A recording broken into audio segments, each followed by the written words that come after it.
تو اللہ کریم نے مخلوق کو اور مخلوق میں اس مکلف مخلوق کو آشنائی کا سبب جو فرمایا وہ انبیاء اور رسول ہیں،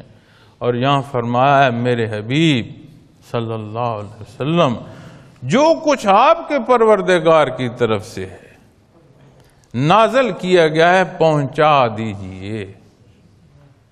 کتنا کرم اور احسان فرمایا کہ پروردگار عالم ہے، ہر ایک کی ہر ضرورت اور ہر پہلو کو پورا فرمانا شان ربوبیت ہے، اور یہ حصہ ہر ایک کے لیے ہے۔ انبیاء اور رسول بھی مخلوق میں آتے ہیں، لیکن وہ ہستیاں اور وہ شان انہیں عطا فرمائی کہ مخلوق کو خالق سے شناسائی کا یہ واحد حصہ ہے اور کوئی ہے نہیں، اور یہ وہ حصہ وہ عظمت ہے نبوت اور رسالت جو مخلوق میں سے اس بشر کو ہے، تو یہ بھی مخلوق افضل الخلق پر لے آتی ہے۔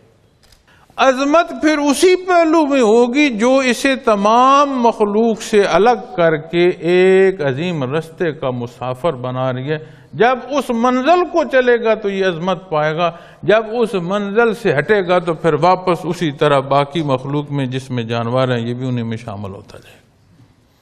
معاذ حیاتی پہلو جو ہیں جب صرف ان کی طرف جائے گا تو پھر وہ زندگی جو جانوروں کی اس طرف چلتا چلا جائے گا۔ اپنی عظمت کے راستے کو جب چھوڑے گا، حق سے جب ہٹ کر نا حق کی طرف جائے گا تو پھر یہ عمومی جو مخلوق ہے اس کی سطح پر بھی نہیں رہے گا، چونکہ ہر مخلوق اپنی حیاتی دائرے میں اللہ کی عبادت کر رہی ہے، یہ اس سے بھی گر جائے گا۔ اسی لیے تو قرآن کریم اس عمل کو اپنے اوپر ظلم کے اختیار کرنے کا ارشاد فرماتا ہے۔ تو یہاں ارشاد فرمایا اے میرے حبیب جو آپ صلی اللہ علیہ وسلم پر نازل فرمایا گیا اس مخلوق کو آشنا فرما دیں۔ وہ جتنے پہلو ہیں جو اللہ کریم نے